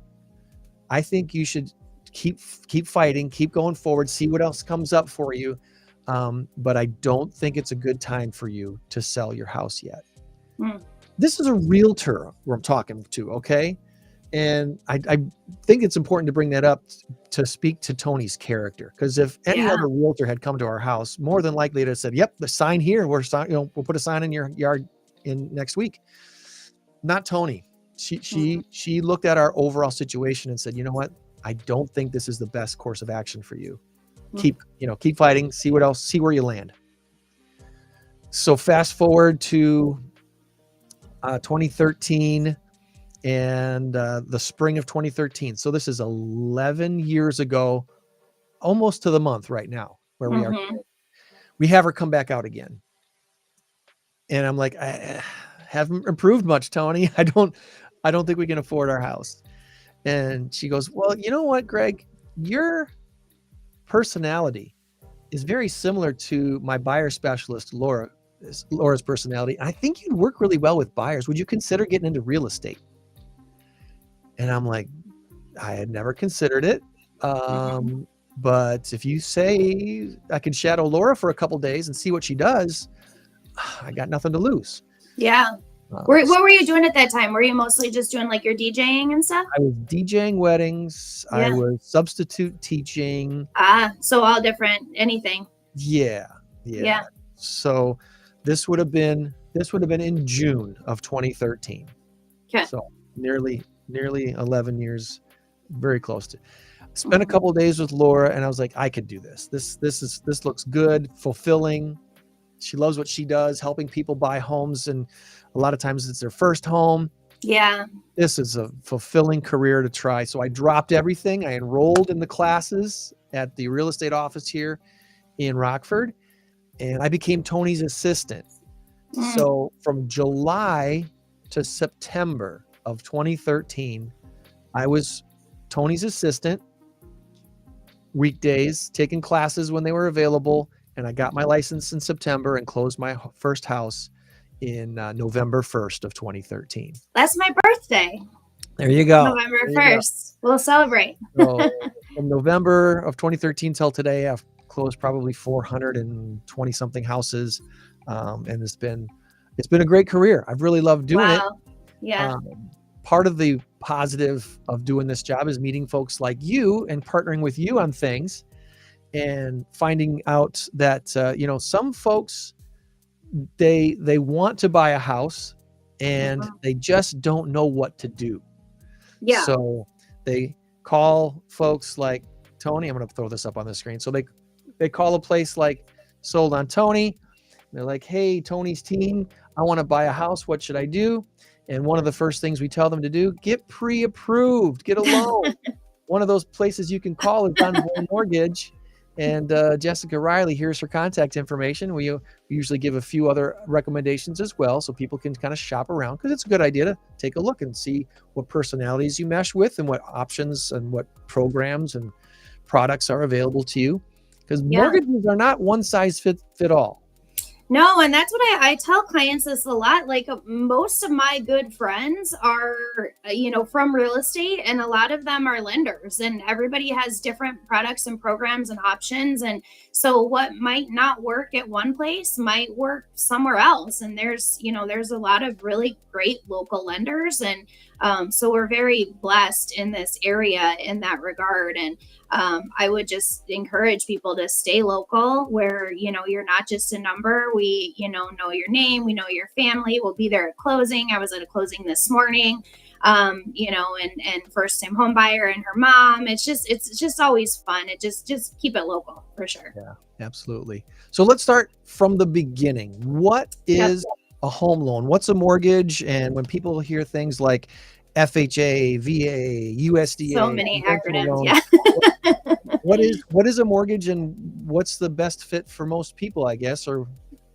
so in simple terms, a mortgage is essentially a loan that is utilized to purchase a property, to purchase real estate.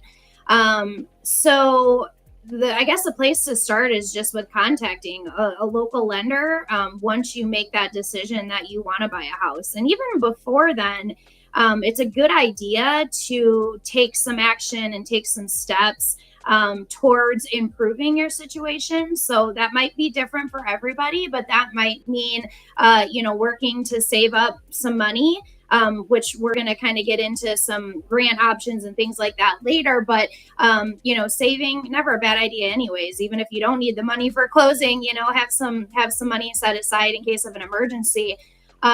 Credit is looked at. So obviously it's important to, pay your bills on time, make sure you're not having late payments, manage things like your credit cards responsibly. And then obviously you want to have a secure, job. You want to be employed and have a history of that employment and that income. So once you feel like you're in a good position, or even if you're not, you're just like, I don't really know what I need to do, I don't know where to start. Contacting a local lender is definitely the first step. So then we can kind of wrap our arms around your financial situation. And I think that's one of the important things to stress to folks is just because you might feel like you're not ready doesn't mean you shouldn't meet with folks like us to kind of help you figure that out. Yeah. And look what Tony did for me. She was willing to say, and I am too, because I tell you, I way more like a consultant, a salesperson. I'm not a salesy person at all. I like to consult people. Hey, guess what? You're not ready to buy a house yet, but here's what you can do to get ready. Or surprise, you are ready now, and we can start looking if this is the price range you want us to look at. Well, have that time, right? Because, if you want to buy today, but you're not quite there, you need to have a couple of things happen before that. I don't think you can meet with either of us too early. Like, I don't think that that's a thing, because we can always give you advice and help you out, tell you to pay down something, tell you to, save X amount of dollars or whatever that looks like for that specific client. It helps to have some time. Nobody likes to be rushed or, jump into something that maybe you shouldn't have jumped into just because, you didn't have time or your landlord was selling your property or whatever. It's good to allow yourself that time to plan. Yeah. It's a little different situation. I actually have a form when I meet with people at the office. One of the forms that I pull out that thankfully I normally set aside without signing, but every so often I got to ask people to sign it. I call it my permission slip to act like a crazy person. Because tell me about that. Because you just told me today is, what is today? April 22nd as we record this today. It's the end of April. You just told me your lease is up at the end of July. So you don't want to renew your lease. You just told me that. You don't want to renew your lease. Your rent's going up, and you would like to be in a house by July 31st. So we need to get on the ball. We need to get going now. And so you're going to sign this form telling me you want to be my priority A client. You want me to act like a crazy person, finding you a house now, because guess what? We might find you a house in 2 weeks and you might love it. And 5 or 10 other people might also love that house. You might not win that first offer you write. Yeah. And the second house might happen the same way. It might be the third or fourth or fifth time that we write an offer before we find the house that you actually get under contract. And how long is that going to take? I don't have a crystal ball. I can't tell you that. Right. So we're going to find you a house. The approval process doesn't typically happen overnight. It could definitely, but if you have a unique situation, or if we have to verify your employment, meaning we have to actually get information from your employer, prior to issuing a good, solid, strong pre-approval letter, that can take time. And I think one of the biggest mistakes that home buyers today are making are thinking that process happens, immediately, and holding off on getting pre-approved or talking to a lender until they find the house that they want. And unfortunately, by that time, it's too late because, obviously we have a lot of buyers right now in the market, and inventory is low. So not a ton of homes available. And when a house comes on the market, if it's priced right and it's, in the area that the borrower's looking in or whatever, there's a very real chance that it could already have offers on it. And if that's when someone decides to apply, and get their paperwork together, it might already be sold by the time that, that letter is actually in place. So I would say in today's market, that's one of the biggest mistakes that people are making. is waiting until they find the property to talk to a lender. Not afraid to say it happens quite oftenly that a new client that we start looking at homes with, most of the time has to lose out at least on one offer before they start to actually take my professional consultation advice on what to do with that offer. Because I think and I get it, I'm that way too. I interact with salespeople and I feel sold on things sometimes, and I'd rather not feel sold on things. I want to feel like I made a decision that benefited me more than my salesperson that helped me make that decision. I mean, that's what we like to do. So when I'm telling people that have just told me how much they love this house, okay, so let's pretend that we're playing poker. Okay, you're sitting at a table with 5 other people who also want to win this pot known as the house that you're about to buy or try to buy. So you're telling me right now that you love this house, you really want it. So let's go all in. Yeah. What does all in look like for you? So that's specific to the client. I can't tell you what all in looks like. You have to tell me as the client, hey, I'm willing to spend, over asking price for this house. And what else are you willing to do? Do you have extra cash? Are you willing to cover an appraisal gap if the appraisal comes in lower than the sales price we agreed to? There's other strategies involved with trying to win a deal these days. That would be one of them. But what does all in look like for you, and how can we best put your best foot forward? Because here's the other confusing thing that most people don't get about people like you and I in this situation. Finding the house isn't really the difficult part. We'll find the house. It's going to be found. The difficult part now in this market is we have to sell your offer to the listing agent and their client to win a deal with them, because they've got multiple people to choose from, multiple offers almost every time. So how can I help make you look like the winning deal? And having a pre-approval with Jess at Envoy Mortgage is one of the big steps, one of the big rocks in the box. I feel like you're giving me too much credit, but thank you for saying that. It's one of the most important things, because unless you're a cash buyer, you've got to have a strong lender that that the seller's going to like and want to work with. Yeah, I think that is extremely important. I think pre-approval letters, just in general, maybe the last, 12 months or so, have been really analyzed stronger than they ever have in the past, because you're right. I mean, a seller might have multiple to choose from. So they want to not only look, what are you willing to pay for this property, but who's your lender?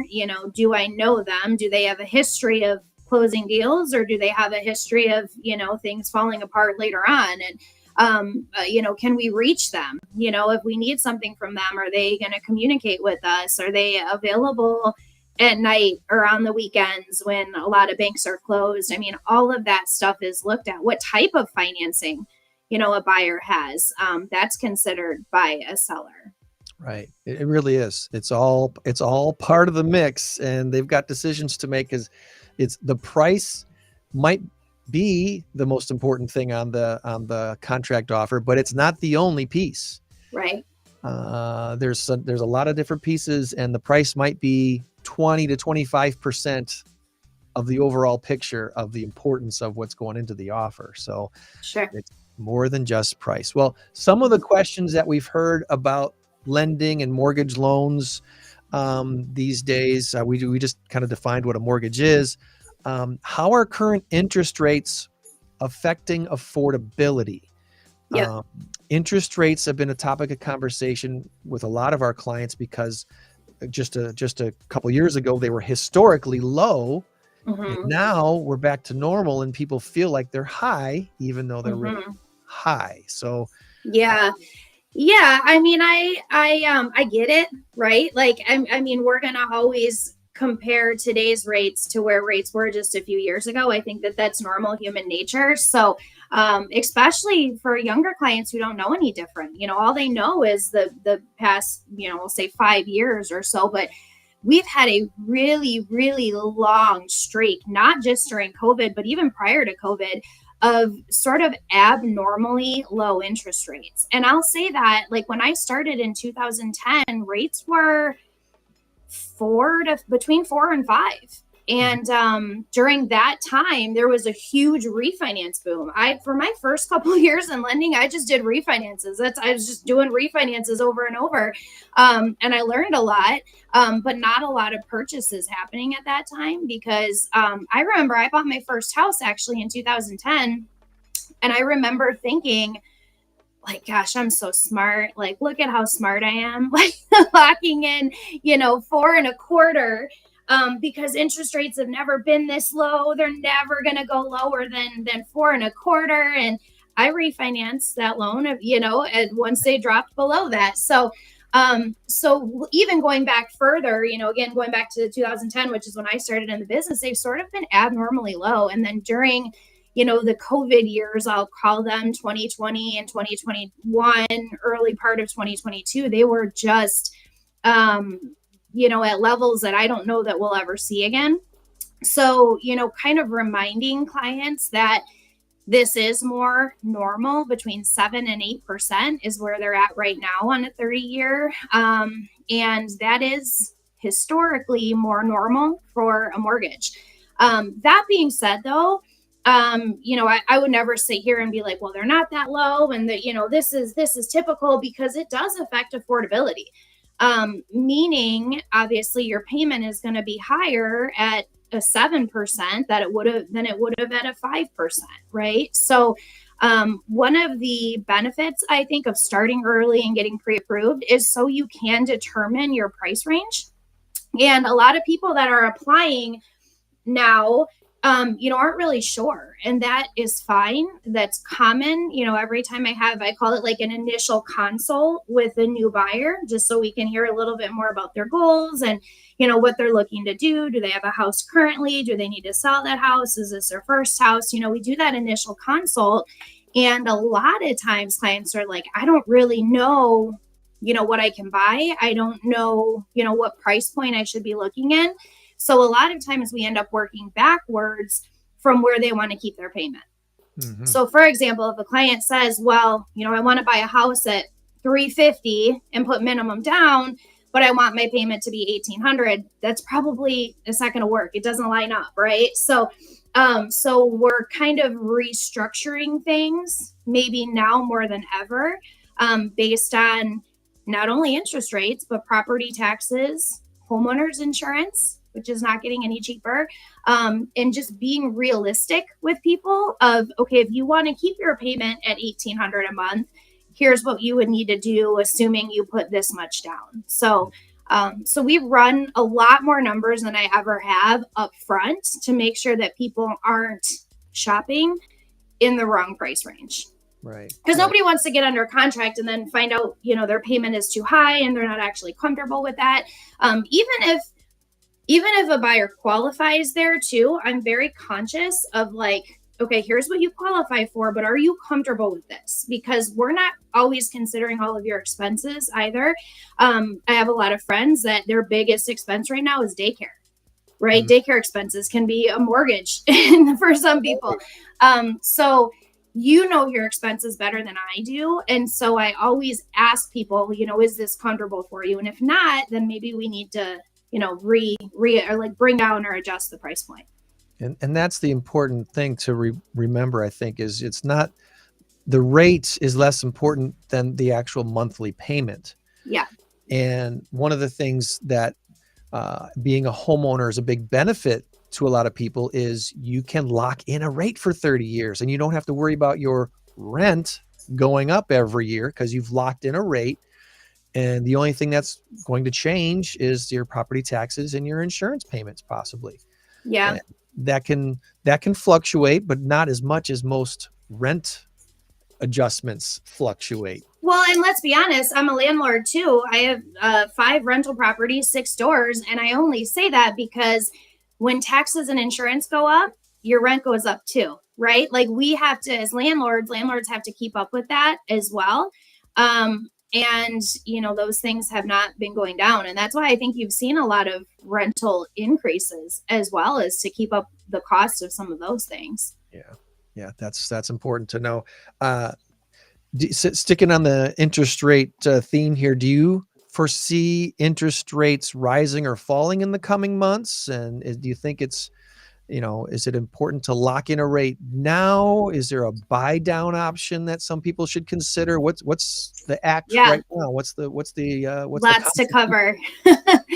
So I think this will be an interesting year for rates. I think in the past, prior to a couple of the more recent reports coming out, like the inflation, the CPI report, I think people really felt strongly that rates were going to come down this year. I had a lot of people that really held that belief and would talk about rates coming down and refinancing at that point.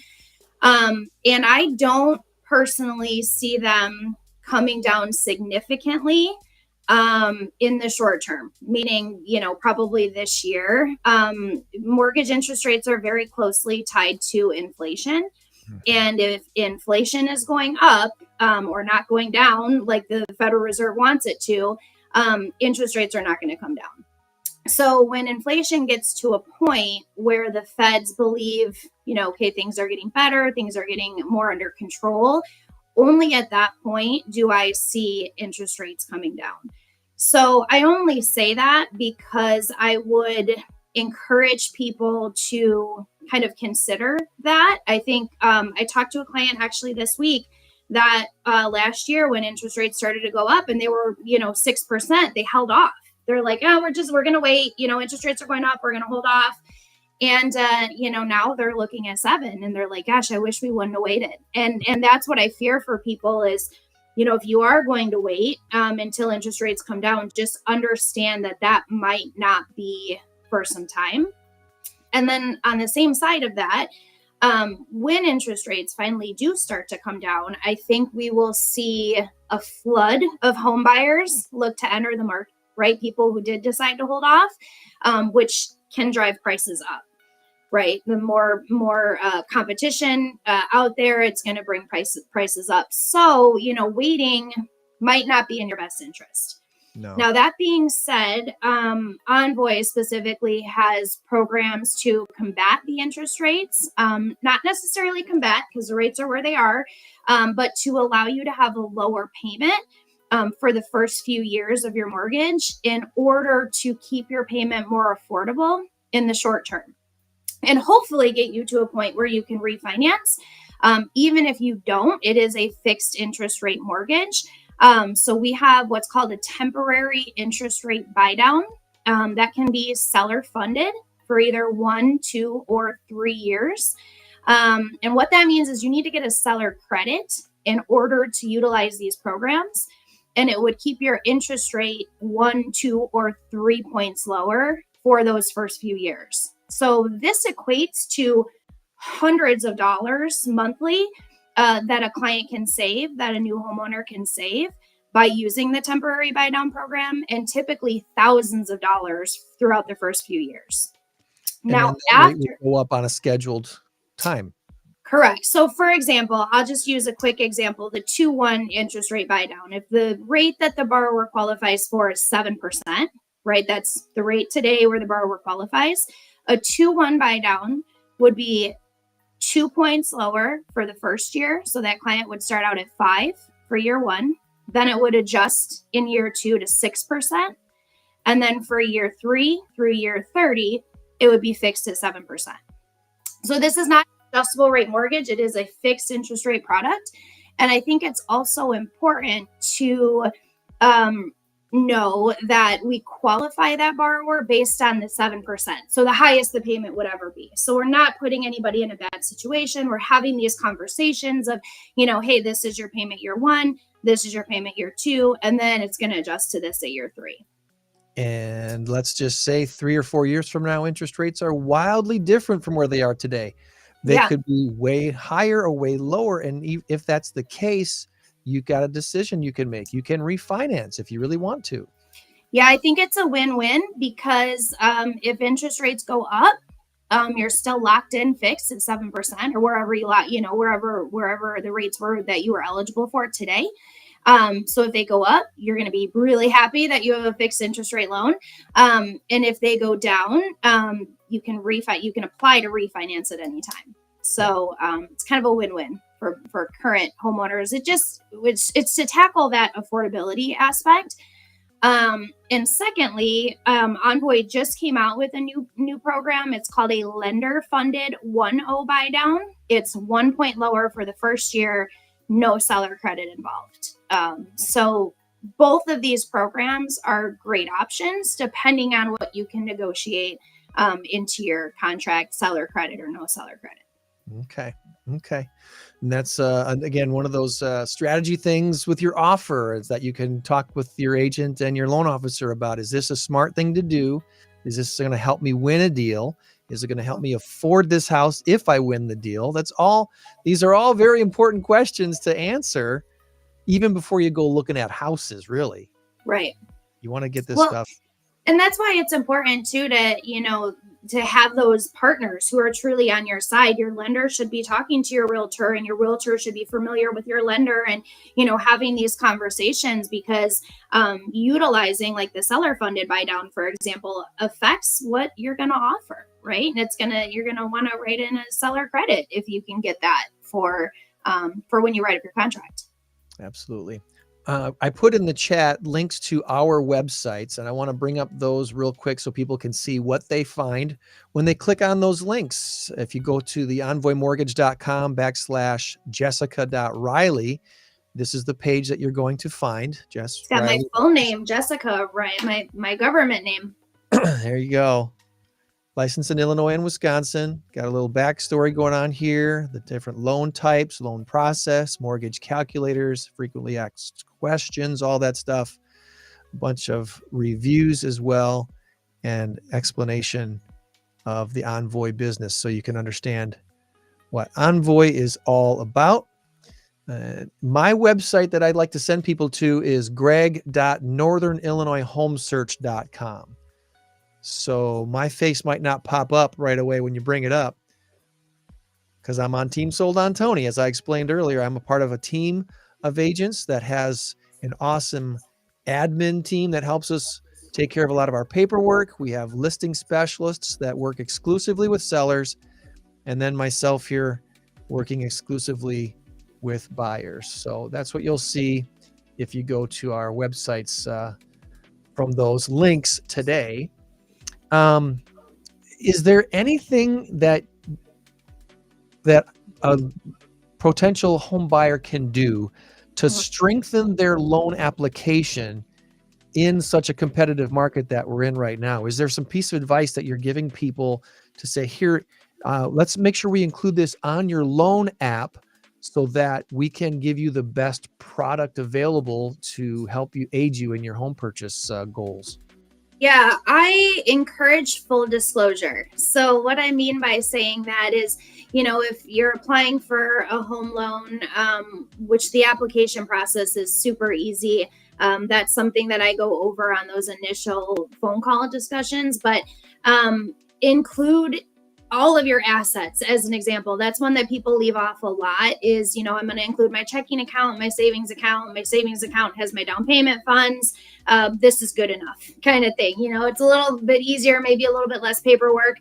But, if you have a 401k or you have mutual funds and some different investments, that can strengthen your loan application and therefore strengthen your pre-approval. So I always encourage everybody, include everything, include all income that you have. We may or may not be able to use it to qualify, but at least I want to know about it. And if I can use it, I will.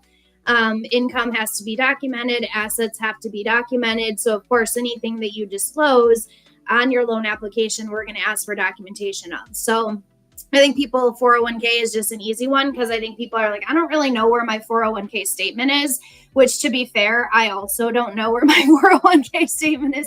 I could find it though. Either. We're not saying that you're pulling money out of it. Yep. We just know that it's there as Correct. a resource just Yep. in case. Yes. So I tell people, I'm like, include everything that you have because I want to give you credit for it. 401k, just like Greg said, if you are not using it to actually purchase the property, that's okay. If you're not pulling any money out of it, it's still counted towards what's called reserves. Reserves from a lender standpoint is money that you have that you've done a good job saving that's not being tapped into for closing. And having reserves can really strengthen a file, especially if you don't have super high credit or if you're putting less money down. Adding reserves can definitely strengthen your file. So yeah, just be honest, be transparent with your lender, and that really helps in terms of qualifying. And then we don't have to ask so many questions. But a lot of times I'm like, do you have any other accounts or investments? And they're like, oh yeah, I have this 401k. I'm like, let's add that in. Give me a statement for that. Strengthen your application, make it look as good as it possibly can, because you're winning a couple different things. You're winning the best loan product that you can qualify for, and then with your pre-approval letter, you're trying to win a deal with a home seller by beating out other buyers with the best offer that they think they want to accept. Right. So there's a lot of different pieces there. One of the other questions that come up is probably more focused at me than you, but we can both talk about this. In today's market, how quickly do you recommend moving on a property that you find and that I found and I like? What's the timeline to house hunting today? And I think I kind of answered that earlier in the podcast here today about some clients having to lose an offer or two before really taking my advice about going all in on a house they love. The generic look at a real estate transaction is typically between 5 and 7 weeks. So about a month and a half between when you found the house and got it under contract to when you close on the house, get keys, and can take possession.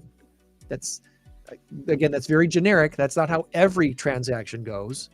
But that's how the majority of transactions go when it comes to the real estate market in Northern Illinois, at least in Southern Wisconsin. So in today's market, how quickly do you move on a property that you find? We've been in a speed market for over 2 years, probably closer to 4 years. A speed market meaning houses that are priced right are often sold and pending and under contract in 48 hours or less. That's when you see statistics.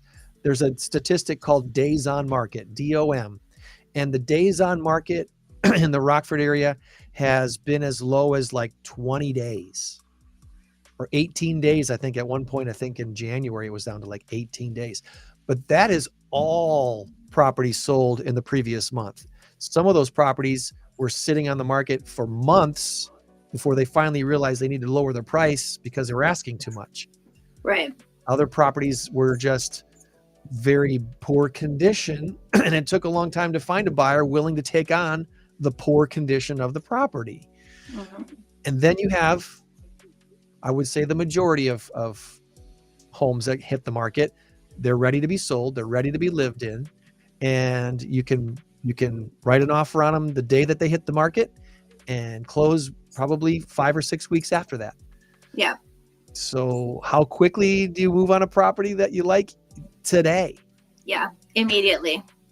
Today. Immediately. And I think that goes back to planning though, right? Like, gosh, if there's one key to this market, it's planning. It's planning ahead, having your pre-approval in place, knowing what you can afford, knowing what program you're using, looking at houses with your realtor and just knowing all of that ahead of time. If you wait until you find that property, it is too late. Yeah. There are other buyers who've been looking for 3, 6, 9 months already. Yeah. There are other buyers who have written 4, 8, 12 offers on houses and keep losing. Right. And now they're ready to go all in because they've finally learned their lesson of what that means.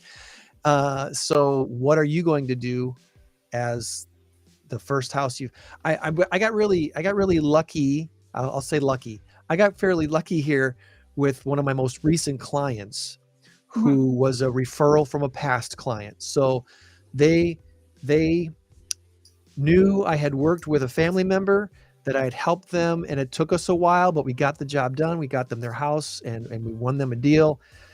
This particular client saw me as the consultant that I am. And when we found the house they loved, they went all in. They went all in, and they still lost the first house they wanted to buy, even though they went all in. Like I told them that they needed to win. We just came up a couple $1,000s short, literally like $2,000 short from somebody else's better offer. So that hurts. It stings. And about a week and a day later, we found another awesome house, and we got it this time. So Good. 2 houses, and that one we pretty much went all in again. Yeah. And so here we are, under contracts, waiting for the appraisal to come back to see just where we are at with the sales price we agreed to with the seller and the appraisal value that the appraiser is going to give it here probably in the next week or two. Do those meet perfectly, or are we out of whack? I don't think we're out of whack, but we might be $1,000 or $2,000 or $5,000 off. Yeah.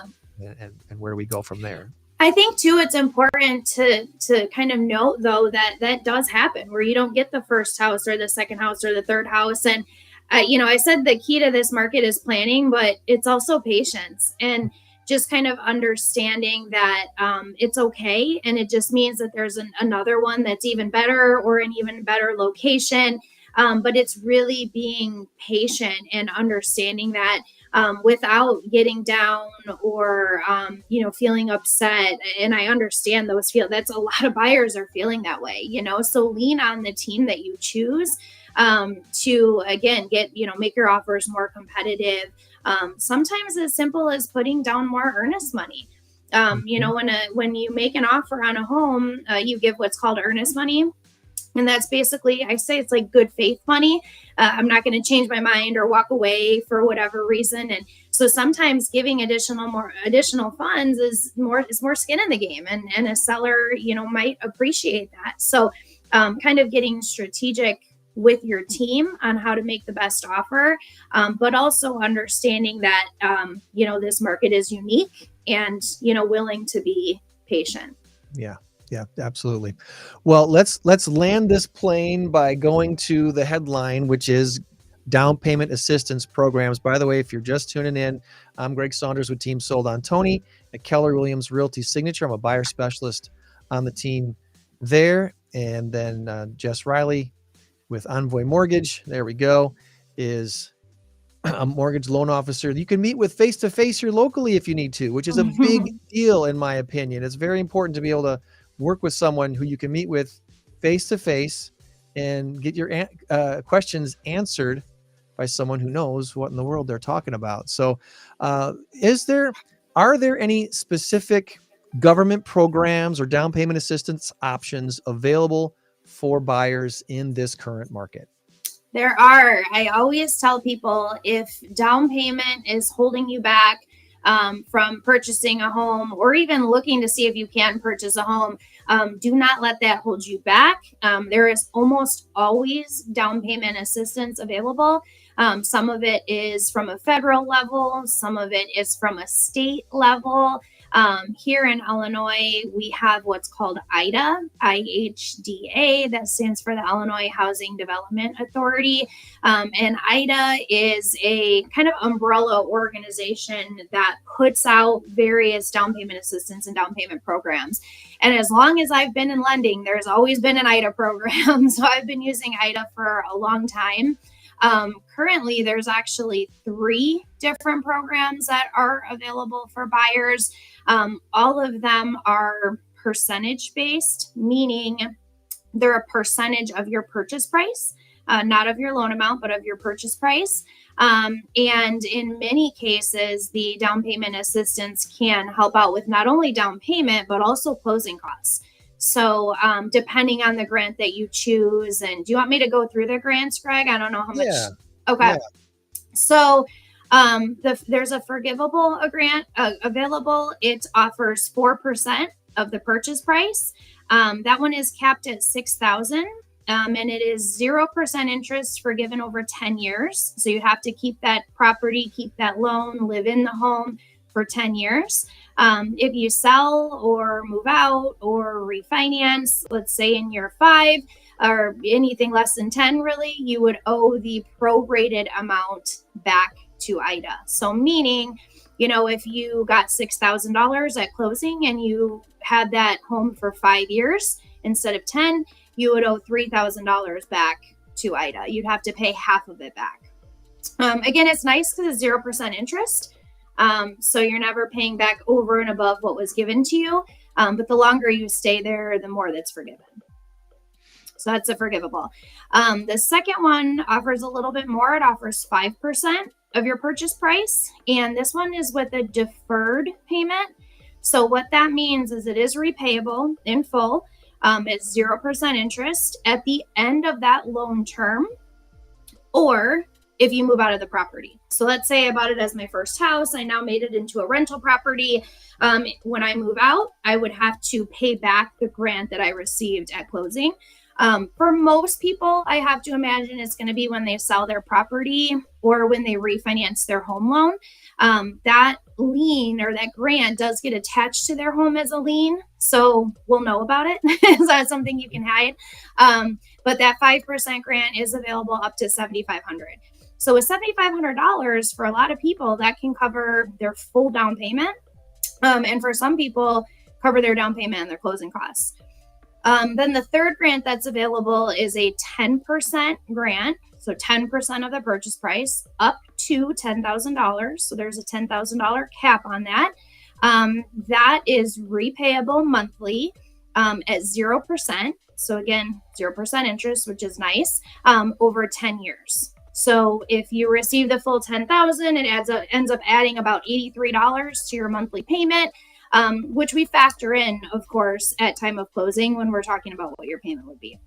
So all of that being said, not that anybody, would expect to remember all of that, but just know that there's down payment programs out there to help you with not just down payment, but also your closing costs. Yeah, there. And that's just it. It's which one fits your current financial situation the best.